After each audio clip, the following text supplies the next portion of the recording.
In the last several broadcasts, we read and discussed some of the Bible passages about the Jerusalem of prophecy. And I also made the point that it is impossible to understand the writings of the New Testament or the New Scriptures unless one has an understanding of things written in the Old. This month's packet of literature for you includes my book, The Old Jerusalem is Not the New Jerusalem.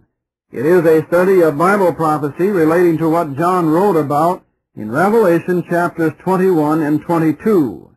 John begins his description of the vision this way. And I saw a new heaven and a new earth, for the first heaven and the first earth were passed away, and there was no more sea. And I, John, saw the holy city, New Jerusalem, coming down from heaven, prepared as a bride for her husband. Then follows the rest of that chapter and the first few verses of the next, as John describes what the angel showed him, which John called the holy city, New Jerusalem. I am going to continue that study today. The book I mentioned, The Old Jerusalem is Not the New Jerusalem. This is not large, only 36 pages, so it can be read rather easily in a half hour or so, and yet it will give you all of the important Bible passages relating to both the old city of Jerusalem and the New Jerusalem of Revelation 21. Since the establishment of the Jewish state in 1948 in the Arab territories in Old Palestine, there have been hundreds of books written and tens of thousands of sermons preached about how the old city of Jerusalem will eventually become the seat of the government of the world. The Jews themselves hope that it will be. Ben-Gurion, the first prime minister of the Jewish nation in Palestine, about 20 years ago suggested the United Nations headquarters be moved from New York City to Jerusalem so that what he called the Parliament of Mankind could be set up to rule the world from the old city of Jerusalem. Christians who have studied the origin and works of the United Nations know that it was communistic in its foundations, anti-Christ in its philosophy, and anti-Christian in its application. Any world government growing out of the United Nations organizations would be, and is, the fulfillment of any prophecies having to do with the Antichrist or anti-Christian rule over the kings of the earth, not with any rule of Jesus Christ in the New Jerusalem of Bible prophecy. But, sad to say, many Christian ministers, evangelists, and radio preachers have fallen for the error that the Old Jerusalem is somehow related to the fulfillment of Bible prophecies about New Jerusalem. My book, The Old Jerusalem is Not the New Jerusalem, will dispel any such myths you might have on that subject. Let's read a few verses in Revelation 21 and 22 first. Later we'll go to other parts of the New Testament and to the Old Testament to see if we can get a clearer picture of just what this New Jerusalem is supposed to be.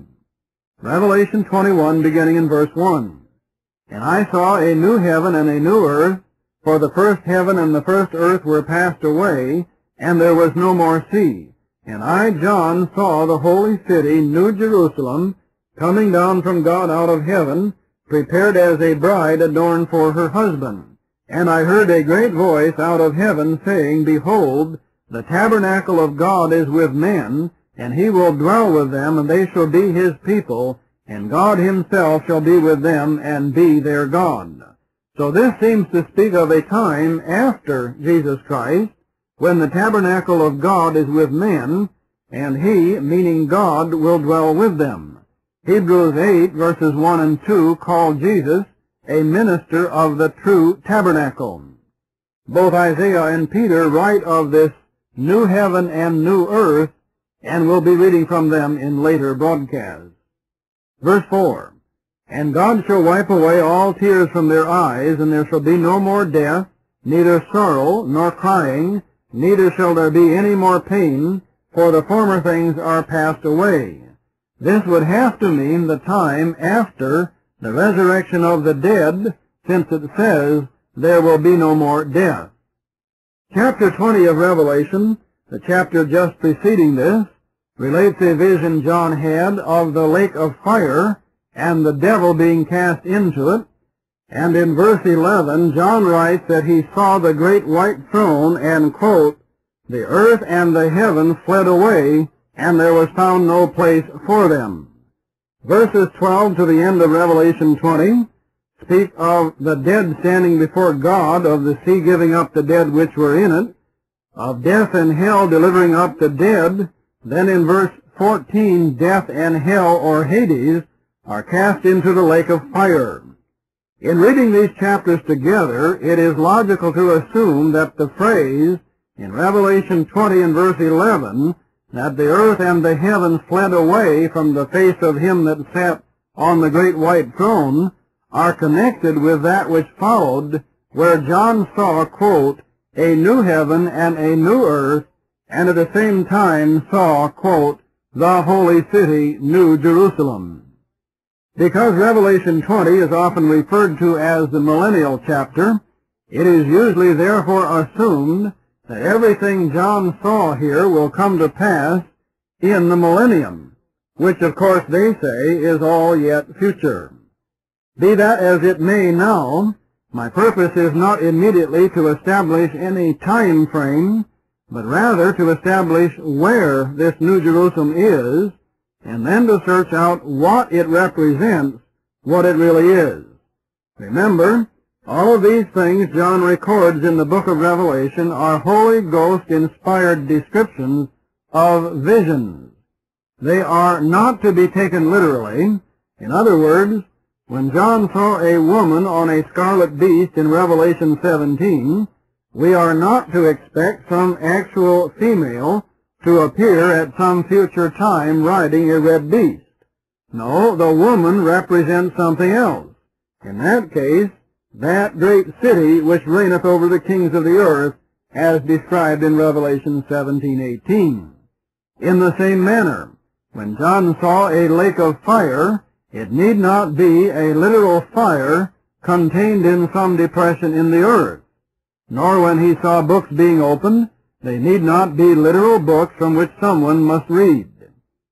To know for certain that all is symbolism in the book of Revelation, one should be familiar with the whole book, and I know some of my listeners are not, so I would suggest you take the time to read it. You read of angels standing on clouds with vials in their hands, pouring their contents over the earth. You read of angels standing on the corners of the earth, holding the four winds so they cannot blow. You'll read of John seeing riders on 4 horses, one white, another red, another black, and the last pale, and it says the rider of the last one is named Death and Hell. These and other descriptions of these weird scenes in Revelation are either the ravings of a madman with no true meaning at all, or they are symbolic metaphors which stand for other things, the other things then teaching us a realistic and logical truth. The actual things John describes make no sense at all if we take them in a literal description. So we must know that the description of what John called the New Jerusalem cannot and should not be taken literally. It stands for something else.